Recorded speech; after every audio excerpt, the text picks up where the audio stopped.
الحمد لله رب العالمين، والصلاة والسلام على رسوله محمد وعلى آله وبارك وسلم تسليما كثيرا كثيرا.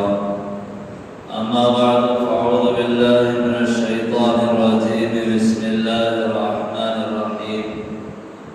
إنا نحن نزلنا الذكر وإنا له لحافظون.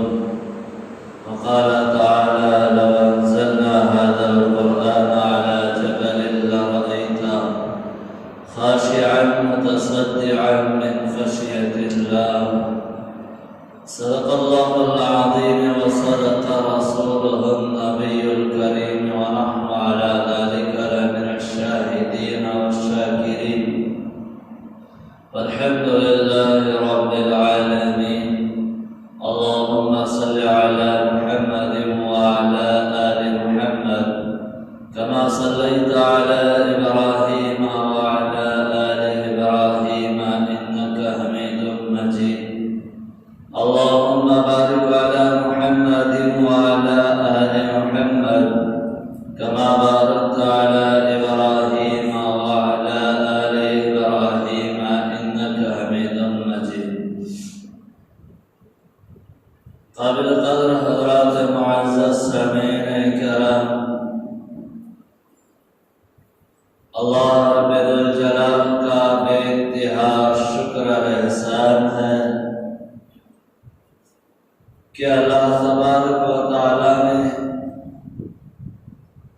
ہم تمام لوگوں کو ایک عظیم ذات مقدس نے پیدا فرمایا. اس ذات مقدس میں پیدا ہونے کے خاطر تمام انبیاء علی نبینا علیہم الصلاۃ والتسلیم نے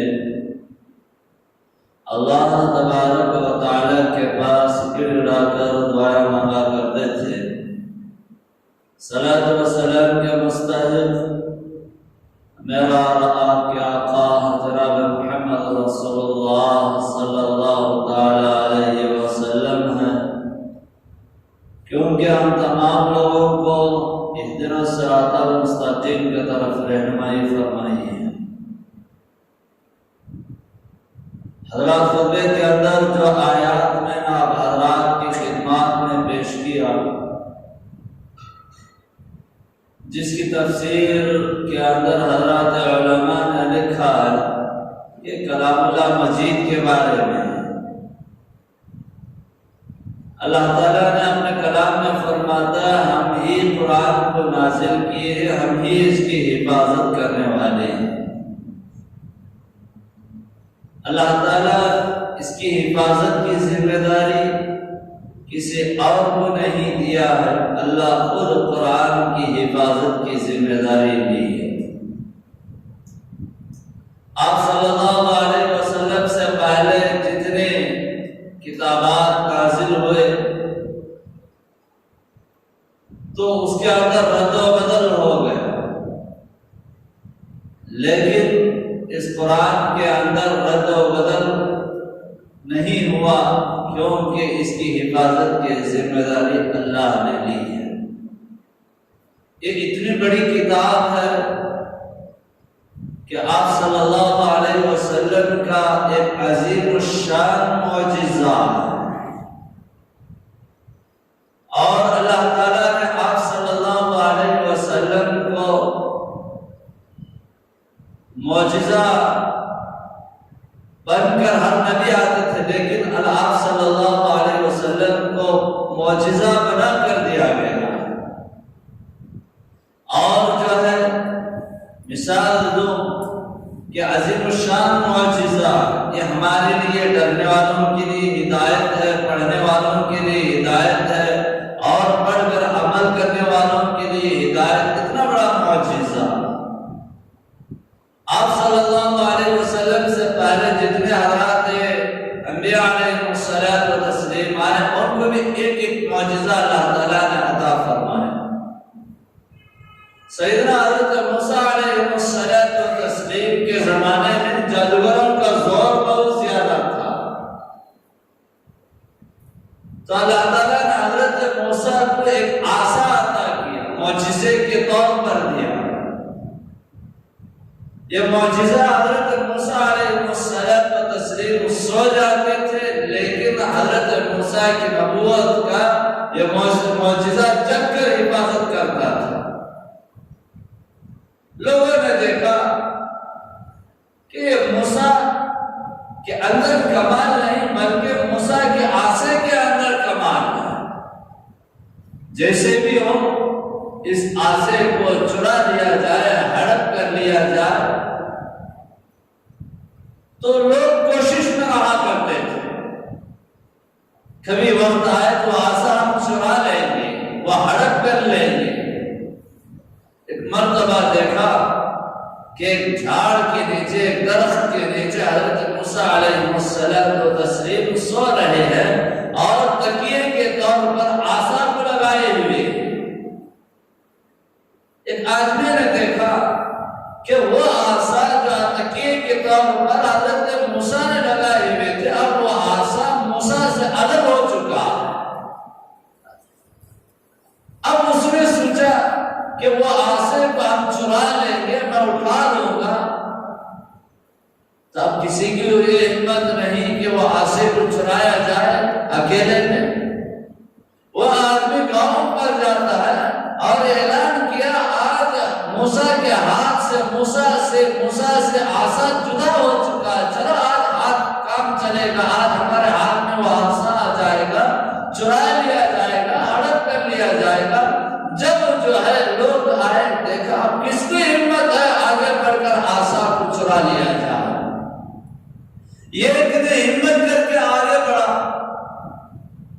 اب وہ عصا، جب وہ آدمی اس عصا کے قریب پہنچتا ہے، اس عصا میں حرکت پیدا ہو جاتی ہے، وہ عصا ہلنے لگتا ہے، حرکت پیدا ہو گئی۔ تو وہ دشمن جو تھے وہ آگے پیچھے چلے گئے۔ اس سے معلوم ہوتا ہے کہ حضرت موسیٰ کا عصا، حضرت موسیٰ سوئے ہوئے تھے لیکن جگ کر ان کی نبوت کی حفاظت کرتا تھا۔ اب بہرحال اب ان کے زمانے میں جادوگروں کا زور زیادہ تھا۔ اب ان لوگوں نے ایک مقابلہ کیا، فرعون کے جادوگروں نے حضرت موسیٰ نے۔ اب اعلانیہ طور پر مقابلہ ہوا۔ جادوگر لوگوں نے آ کر میدان میں چھوٹے چھوٹے رسیاں کاٹ کر زمین پر ڈالنا ہی تھا، وہ سانپ بننے لگے۔ اب حضرت موسیٰ کی باری آئی تو حضرت موسیٰ نے آپ کے ہاتھ میں جو عصا تھا وہ زمین پر پھینکنا ہی تھا، اب وہ پورے سانپوں کی عصا جو ہے اجدا بن کر کے نکل گئے۔ یہ حضرت موسیٰ کا معجزہ تھا۔ سیدنا حضرت عیسیٰ علیہ السلام علم طب کا زمانہ تھا، ان کا حکیموں کا زمانہ تھا، اتباع کو خدا بن کر کے بیٹھے تھے اور وہ خدا سمجھا جاتا تھا، لوگ ان کے سجدے کراتے تھے، سجدے کرتے تھے۔ حضرت عیسیٰ علیہ السلام آئے، اللہ تعالیٰ نے ان کو یہ معجزہ عطا فرمایا، کسی اندھے پر پھونک مارتے تو آنکھ آ جاتی تھی، اور جو ہے کسی کوڑ کی بیمار پر پھونک مارتے تو بیماری اس کی درست ہو جاتی تھی، مٹی کی چڑیا بنا کر اس پر پھونک مارتے تو روح آ جاتی تھی۔ یہ سیدنا حضرت عیسیٰ علیہ السلام کا معجزہ جب آئی میرے اور آپ کے آقا جناب محمد رسول اللہ صلی اللہ علیہ وسلم کی باری، اللہ تعالیٰ نے بے شمار معجزے آپ صلی اللہ علیہ وسلم کا عطا کیا۔ آپ کا کھانا معجزہ، آپ کا پینا معجزہ، آپ کا جاگنا معجزہ، آپ کا سونا معجزہ، آپ کا چلنا معجزہ، ہر چیز اللہ کے نبی کا معجزہ ہی معجزہ تھا۔ لیکن سب سے بڑا عظیم الشان معجزہ جو عطا کیا وہ قرآن مجید تھا۔ اب آپ صلی اللہ علیہ وسلم کی باری آئی تو اس وقت عربستان میں اپنے زبان پر بڑا ناز تھا، بڑے فصاحت و بلاغت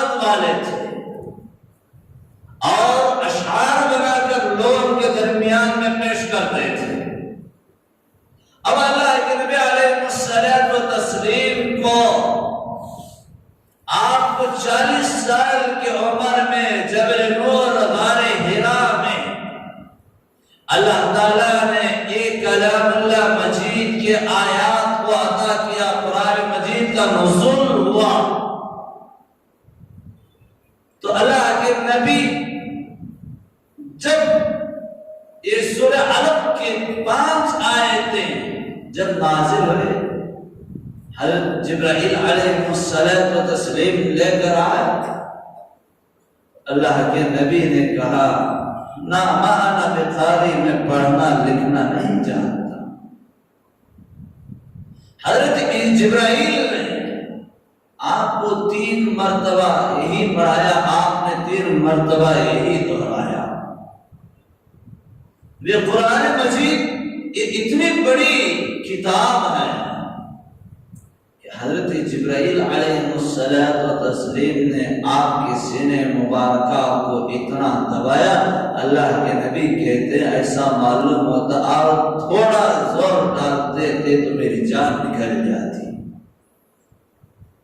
بہرحال جب یہ قرآن مجید کا نزول ہوا تو اللہ کے نبی علیہ الصلوۃ والتسلیم نے لوگوں کے درمیان میں پیش کیا۔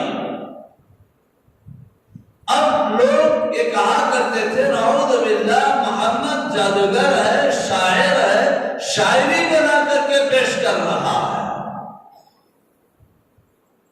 اب اللہ کے نبی علیہ الصلوۃ والتسلیم جو بھی قرآن نازل، آیات نازل ہوتے، سورتیں نازل ہوتے، لوگوں کے درمیان پیش کرتے، لوگ آپ کے مخالف بنتے، آپ کے دشمن بنتے، آپ کو جادوگر کہہ کر بلاتے، آپ کو شاعر کہہ کر کے بلاتے، کسی کو یقین نہیں ہوتا تھا۔ مرتبہ قرآن کی آیت نازل ہوئی، لوگوں نے بڑائی میں آ کر کے کہا ارے یہ آیات، یہ اشعار ہم بھی تو بنا کر کے پیش کرتے ہیں۔ سورہ القاریہ کے مقابلے میں، سورہ قاریہ کے مقابلے میں ایک آدمی نے چند عبارات بنا ہے، الفیل و ملفیل کہہ کر۔ جب اس کا ترجمہ کیا گیا لوگ ہنس پڑے، مذاق اڑانے لگے۔ تو اس طریقے سے فصیح اور فصاحت والے، بلاغت والے، اور ان کی عربی میں ان کی زبان پر ناز تھا، لیکن قرآن مجید کے سامنے اپنے گڑوں کو ٹیکنا پڑا۔ حتیٰ کہ اتنا ہی نہیں ہو، یاد اور بات آئی تو اور ایک واقعہ سنا دیتا ہوں۔ عربستان میں مکہ مکرمہ میں بڑے بڑے شاعر رہا کرتے تھے جو بھی شاعری بناتے، حج کے موسم میں کعبۃ اللہ کے دیوار پر لٹکا دیتے، اور بڑے بڑے لوگ آتے تو ان اشعار کو پڑھتے، نیچے شاباشی کا لقب دے کر کے جاتے تھے۔ جب انا آتے نا سورہ کوثر نازل ہوتی ہے، اب یہ کوثر کو، سورہ کوثر کو بھی کعبے کے دیوار پر لگانے کا حکم ہوا، لگا دیا گیا۔ حج کا موسم آیا، لوگ آ کر کے اشعار پر شاباشی کا لقب دے کر کے جا رہے ہیں۔ جب پہنچے انا اعطیناک الکوثر فصل لربک وانحر ان شانئک هو الابتر، وہ عرب کے وہ فصیح و بلغا لوگ، بڑے لوگ، وہ فوراً یہ پکار اٹھے انسانی کلام نہیں ہے۔ ان کو وہاں پر اس کلام کے سامنے، اس صورت کے سامنے اپنے گڑوں کو دیکھنا پڑا۔ لہذا محترم بزرگاں اور دوستو، یہ اللہ کے نبی علیہ الصلوۃ والتسلیم کو ایک عظیم معجزہ قرآن مجید کے طور پر اللہ تعالیٰ نے عطا فرمایا، ہدی للعالمین ہے۔ اور جو ہے یہ کتاب جو ہے ہمارے لیے ہدایت والی کتاب ہے، رحمت والی کتاب ہے، اور یہ کتاب ہمارے لیے نور والی کتاب ہے۔ یہ کتاب ہم لوگوں کو اندھیروں سے نکال کر نور کی طرف لانے والی کتاب ہے۔ جس نے اس کتاب سے رشتہ جوڑ لیا، جس نے اس کتاب سے عشق لگا لیا، جس نے اس کتاب کو اپنے ساتھ اپنے صحبت میں کتاب کے صحبت میں رہ گیا، وہ بندہ دنیا میں بھی اور آخرت میں بھی کامیاب ہوتا ہے۔ یہ کتاب اس لیے عطا کیا گیا ان کی زندگیاں سدھارنے، ہماری زندگیاں سدھارنے کے لیے اللہ تعالیٰ نے یہ کتاب عطا فرمایا۔ یہ کتاب ہمارے درمیان میں جو جہالت ہے اس جہالت کو ختم کرنے کے لیے اللہ تعالیٰ نے ایک کتاب عطا فرمایا۔ اس قرآن کو پڑھنے سے اتنا بڑا ثواب ہے جو قرآن مجید سے عشق رکھتا ہے، جو قرآن مجید سے رشتہ رکھتا ہے، جو قرآن مجید کو پڑھ کر عمل کرتا ہے، جو قرآن مجید کو پڑھنے کا شوقین ہے، جو قرآن مجید کو حفظ یاد کرتا ہے، اگر وہ قیامت کے دن یہ دنیا کے اندر انتقال ہو جاتا ہے، قیامت کے دن جب اس کو اپنے قبر سے اٹھایا جاتا ہے، اس کے منہ سے کستوری اور خوشبو کی بو آ رہی ہوتی ہے، اور حتیٰ کہ احادیث کے اندر آتا ہے جو روزانہ قرآن مجید پڑھتا ہے اور اپنے زندگیوں کو سدھارتا ہے، قرآن مجید کے بتائے ہوئے راستے پر عمل کرتا ہے، کل قیامت کے دن میدان حشر میں اللہ تعالیٰ کہے گا اے میرے فرشتوں، میرے قرآن مجید کے پڑھنے والے مجمع میں ہیں، ان کو لاؤ اور ان کو لاؤ۔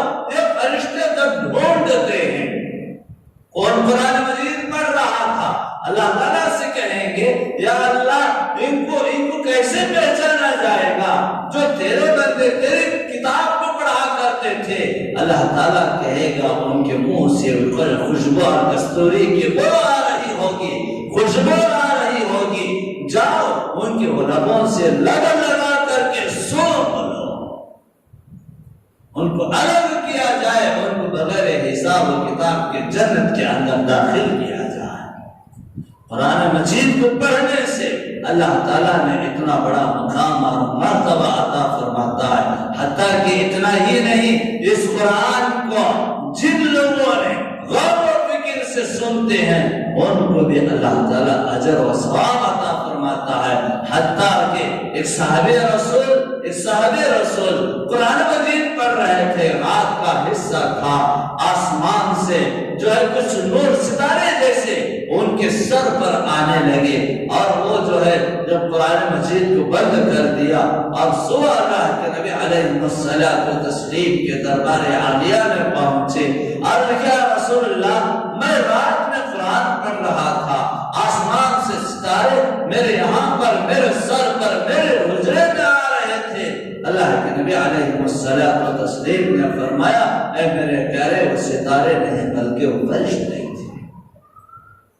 جو قرآن مجید پڑھتا ہے اور اس کے یہاں فرشتے آ جاتے ہیں، فرشتے آ کر کے سننے لگتے ہیں، اور حتیٰ کہ سیرت نگاروں نے لکھا ہے، حدیث کے اندر آتا ہے جب بندہ قرآن پڑھتا ہے فرشتے اس سے ارد گرد جم جاتے ہیں، کول جم جاتے ہیں، اتنا قریب ہو جاتے ہیں، لب سے لب لگا کر کے فرشتے قرآن مجید کو سنتے ہیں۔ اور ایک بات بتاؤ، قرآن مجید کا پڑھنے کا شرف اللہ تعالیٰ نے فرشتوں کو بھی عطا نہیں کیا بلکہ اللہ نے ہم لوگوں کو عطا کیا ہے۔ سوائے حضرت جبرائیل کے اور دیگر فرشتے قرآن مجید پڑھتے نہیں ہیں، قرآن مجید کو سنتے ہیں۔ جو اللہ کے بندے قرآن مجید کو پڑھتے ہیں تو فرشتے سنا کرتے ہیں۔ اس لیے محترم بزرگان دوستو، یہ قرآن کو پڑھتے رہو، ہماری زندگیاں تبدیل ہوتے رہیں گے۔ یہ قرآن ہمارے لیے ہدایت ہے۔ حضرت فضیل ابن عیاض رحمت اللہ علیہ وقت کے ڈاکو تھے، وقت کے لٹیرے تھے۔ ایک مرتبہ مال لوٹنے کے لیے ایک قافلے کو ہڑپ کرنے کے لیے رات کے سناٹے میں جاتی، دیکھا ان کی عادت تھی رات کے آخری حصے میں جو قافلہ ملتا ان سے مال ہڑپ کر لیتے تھے۔ جب رات کے حصے میں ایک حجرے کے پاس، ایک قافلے کے پاس پہنچے، وہاں پر قرآن مجید کے آیات، قرآن مجید پڑھا جا رہا تھا، ان کے دل پر اثر کر گیا، اور اس کا سیدھا سادہ ترجمہ یہ تھا ابھی اللہ کے نافرمانوں کو ڈرنے کا ابھی وقت نہیں کے دل ابھی نہیں سدھرے۔ جب قرآن مجید پڑھا جا رہا تھا اور حضرت فضیل جو ہے بے ہوش ہو کر کے نیچے گر جاتی، ہوش میں آنے کے بعد جو ہے حضرت فضیل نے توبہ اور استغفار کی، اللہ تعالیٰ نے ان کو وقت کا ولی بنا دیا۔ تو قرآن سے جب غور و فکر سے سنتے ہیں، ہمارے اندر ناجائز حرکتیں بھی ہو، یہ قرآن ہمارے لیے ہدایت والا ہے۔ دیکھیں حضرات صحابہ کرام رضوان اللہ تعالی علیہ مجمعین نے کس انداز سے قرآن پڑھتے رہیں گے۔ اللہ تعالیٰ آسمان سے آپ صلی اللہ علیہ وسلم سے کہا کہتا تھا، اے میرے حبیب حضرت ابن کعب سے کہو کہ وہ قرآن پڑھے۔ آپ صلی اللہ علیہ وسلم نے حضرت کعب سے فرمایا، کعب آپ قرآن پڑھے۔ حضرت کعب نے کہا، یا رسول اللہ میں آپ کے سامنے، قرآن آپ پر نازل ہوا، قرآن آپ سے میں نے سیکھا، آپ کہہ رہے ہیں کہ میں آپ کے سامنے قرآن پڑھوں۔ تو اللہ کے نبی علیہ الصلوۃ والتسلیم نے کہا، اے کعب حکم میرا نہیں، اللہ تعالیٰ حکم کر رہا ہے، آپ قرآن پڑھے، اللہ بھی قرآن آپ پڑھیں گے تو اللہ بھی قرآن کو سنے گا، میں بھی سنوں گا۔ کتنے اچھے انداز سے قرآن پڑھتے ہوں گے، ان کا رشتہ قرآن سے کیا ہوگا، ان سے محبت کتنی ہوگی، اللہ تعالیٰ خود ان سے کہہ رہا ہے۔ تو لہٰذا محترم بزرگار دوستو، آج ہمارے درمیان قرآن سے دوری آ گئی ہے۔ قرآن گھر گھر تو ہے لیکن قرآن پڑھنے والے نہیں ہیں۔ قرآن ہمارے لیے تو ہدایت کے لیے دیا گیا تھا، قرآن پڑھنے کے لیے دیا گیا تھا، قرآن عمل کرنے کے لیے دیا گیا تھا، قرآن کو لے کر اپنے زندگیاں سدھارنے کے لیے دیا گیا تھا۔ آج قرآن گھر گھر جو ہے ریشمی غلافوں میں لپٹ کر کے رکھ دیا گیا ہے، اور جو ہے قرآن تعویذ عبادتوں کے لیے استعمال کیا جا رہا ہے۔ قرآن جب باپ کا انتقال ہو جاتا ہے، جب پڑھنے کے لیے جب اس کو اٹھایا جا رہا ہے، نہیں محترم بزرگار دوستو، یہ قرآن بھی ہمارے لیے بددعا کر رہا ہوگا۔ قرآن غلافوں میں سجا کر رکھنے کے لیے، کتابوں میں سجا کر رکھنے کے لیے نہیں دیا گیا ہے، قرآن پڑھنے کے لیے دیا گیا ہے، قرآن پر عمل کرنے کے لیے دیا گیا ہے۔ آج قرآن کی عزت، قرآن کا احترام ہمارے دلوں سے نکل رہا ہے۔ میں بتاؤں کہ قرآن کی عزت و احترام کیا ہے، اور جب ہم قرآن کی عزت کرتے ہیں، قرآن کو پڑھتے ہیں، کل قیامت کے دن رب کعبہ کی قسم، یہ قرآن اللہ تعالیٰ کے دربار عالیہ میں اس بندے کے حق میں سفارش کرتا ہے، یا اللہ میں جس دل میں تھا، میں جس سے مجھ سے جو محبت کرتے تھے وہ جہنم میں جائے، یہ مجھے گوارا نہیں ہے، یا اللہ اس کو جنت عطا فرما، اس کے درجات بلند فرما۔ قرآن خود اللہ تعالیٰ کے دربار عالیہ میں سفارش کرتا ہے۔ جوڑو رشتہ، جوڑو قرآن سے، محبت کرو قرآن سے، اور پڑھنا نہیں آتا ہے پڑھو۔ آج مال کے دبدبے پر اور حکومت کے دبدبے پر اور علم کے دبدبے پر ہم سمجھتے ہیں قرآن کا پڑھنا، قرآن کا یاد کرنا، قرآن کا علم حاصل کرنا ہم مالداروں کا کام نہیں ہے، فقیروں کا کام ہے، سمجھتے ہیں۔ ہاں آپ وقت کے بادشاہ کیوں نہ ہو، آپ کے وقت کے جو ہے بڑے بڑے عہدوں پر فائز کیوں نہ ہو، اگر غریب ہی کیوں نہ ہو، غریب کے اندر قرآن ہے، غریب کا بچہ قرآن مجید کو حاصل کر لیا ہے، حفظ یاد کر لیا ہے، آپ وقت کا کونسلر، آپ وقت کا MLA، آپ کا وقت کا MP جو بھی ہو، لیکن دنیا کی نظر میں آپ اچھے رہیں گے، لیکن جو اللہ اور اس کے رسول کے نظر میں افضل ترین انسان وہ ہے جو غریب کا بچہ جو حفظ و یاد کر لیا، وہ اور اس کے ماں باپ جو ہے اللہ کے نظروں میں اونچا مقام والے ہیں۔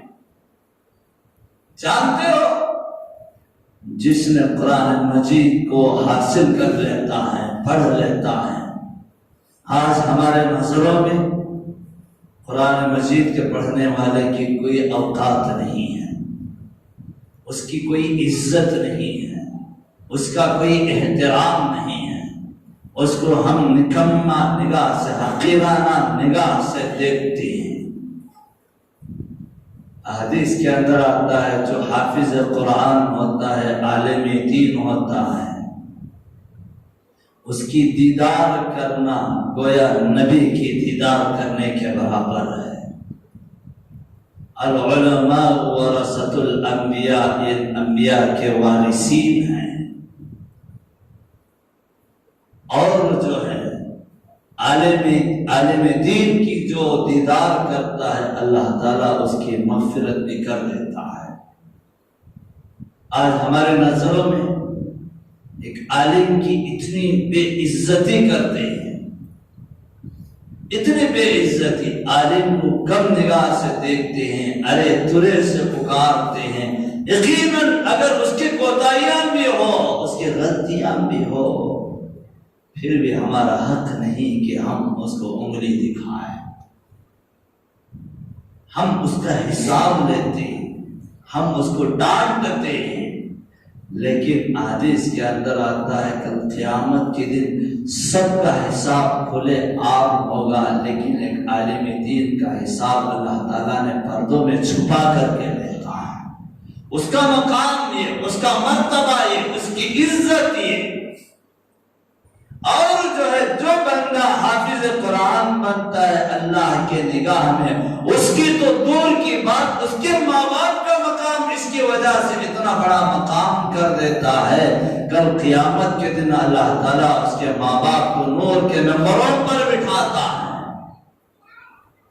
اس کو جو ہے اس کو نور کے تاج اللہ تعالیٰ اس کے ماں باپ کو پہناتا ہے۔ سوچو محترم بزرگان دوستو، اس کی عظمت کیا ہے، اس کی عزت کیا ہے، اس کی احترام کیا ہے۔ آج ہمارے نگاہوں میں قرآن مجید کے پڑھنے والے کا، قرآن مجید کو یاد کرنے والے کا، عالم دین کی، حافظ قرآن کی، ایک امام کی کیا حیثیت ہے، آپ خود اندازہ لگائیں۔ نہیں محترم بزرگان دوستو، اس کا پڑھنے والوں کے لیے حضرات ملائکہ اپنے پیروں تلے اپنے پر کو بچھاتی، اپنے پروں کو بچھاتی۔ اس کی عزت، اس کا احترام جتنا بھی کیا جائے کم ہے۔ یہ مقام کس وجہ سے ملا ہے؟ قرآن مجید کے ساتھ رشتہ جوڑنے کی وجہ سے ملا ہے۔ آج بھی میں کہتا ہوں، آپ حضرات سے عاجزانہ اور معدبانہ درخواست کرتا ہوں، ہم بھی قرآن مجید سے رشتہ جوڑے، قرآن مجید کا علم حاصل کرے، قرآن مجید کو حفظ یاد کرے، قرآن مجید سے جو ہے تعلقات رکھے، قرآن مجید کی ایک ایک بات پر عمل کرے، پھر اس کے بعد دیکھیے کہ ہمارے زندگیوں میں کیسے سدھار پیدا ہوتی ہے۔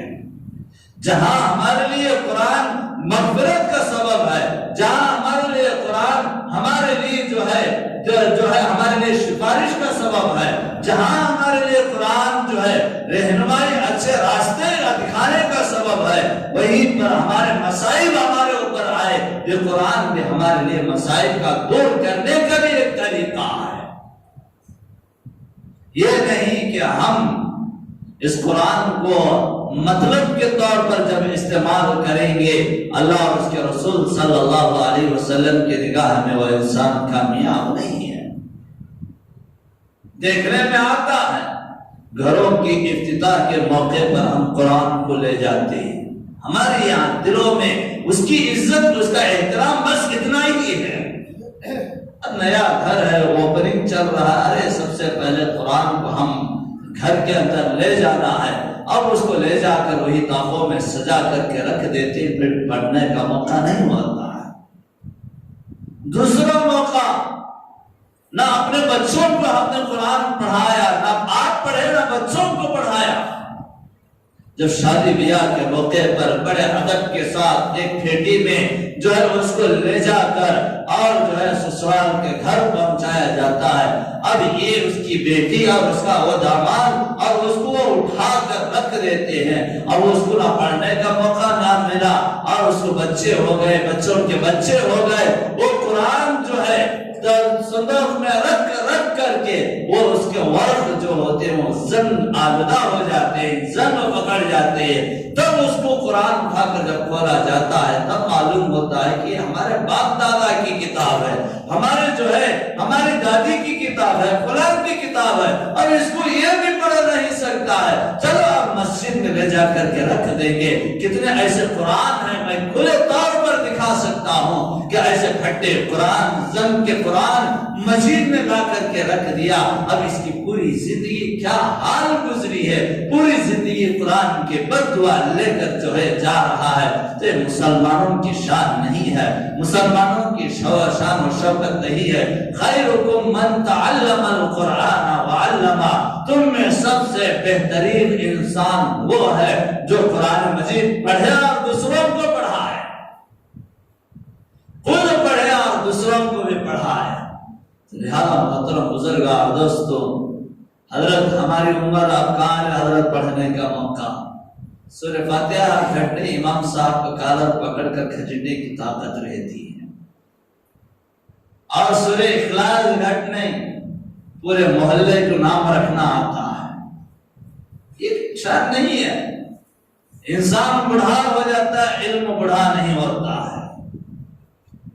عہدے پر عہدے جمع کر امام پر زور ڈالنا آتا ہے، شوق پر آتا ہے، ارے امام صاحب کیا رہے میرے ہاتھ کے نیچے حصہ ہے، کیا بول لیا میں کرتا، یہ پیدا کرتے، اس میں سب شوق ہے، لیکن کبھی ہم امام صاحب سے سورہ فاتحہ سیکھ لیں گے، مؤذن صاحب کے سامنے بیٹھ کر سورہ اخلاص سیکھ لیں گے، اور نماز کا طریقہ سیکھ لیں گے، چلو آج ہم نے قرآن مجید کا ایک حرف سیکھ لیا، کل دوسرا حرف سیکھیں گے، یہ شوق پیدا کرو بولے تو اب کیا کیا کی ہم کرتے ہیں، یہ شان نہیں ہے، یہ فقر ہے، یہ فرعون کی نسل ہے۔ اللہ تعالیٰ کل قیامت کے دن گھمنڈ کرنے والوں کو، فخر کرنے والوں کو فرعون، حامان اور ان لوگوں کے ساتھ اٹھائے گا۔ نہیں محترم بزرگار دوستو، شوق پیدا کرو۔